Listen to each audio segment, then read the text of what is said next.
Chinese Premier Li Qiang is in Australia for a crucial bilateral trip. This first visit to the country by a Chinese Premier in 7 years marks the stabilization in relations between the Canberra and Beijing after a frosty period of trade standoffs. At the conclusion of a meeting with the Chinese Premier, the Australian Prime Minister stated that both nations will take steps not only to improve trade ties but also military communication to avoid missteps in the Indo-Pacific. Listen in. To the President and the people of the People's Republic of China. Australian Prime Minister Anthony Albanese raised a toast to Chinese Premier Li Qiang on Monday, marking a stabilisation in relations between the US security ally and the world's second biggest economy.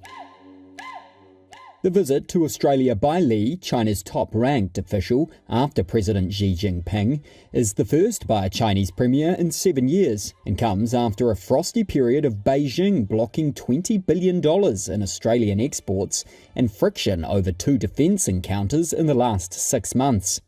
Albanese said after the pair's meeting on Monday the countries will take steps to improve military communication. He told reporters he had raised our issues in the Pacific, a reference to Canberra's concern over Beijing's growing security ambitions in nearby Pacific islands. Australia advocates that we should all work together to promote a regional balance where no country dominates and no country is dominated.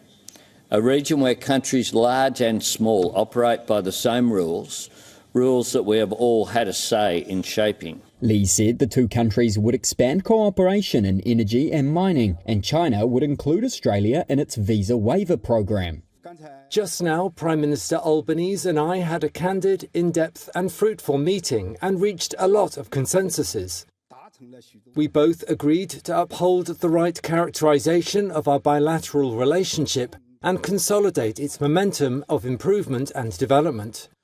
We reaffirm our commitment to defining this relationship as a comprehensive strategic partnership, to mutual respect and trust, and to viewing and handling this relationship in a positive attitude. As Li arrived in Canberra on Monday morning, protesters and supporters gathered on the lawn outside Parliament House, where there was a heavy police presence. The Chinese Premier's 4-day visit will include a business roundtable in the iron ore mining state of Western Australia. Australia is the biggest supplier of iron ore to China, and China has invested in Australian mining projects. The visit spotlights whether Australia will continue to accept high levels of Chinese investment in its critical minerals sector, as Western security allies push to reduce reliance on Beijing for the rare earths vital to electric vehicles. For all the latest news, download the WION app and subscribe to our YouTube channel.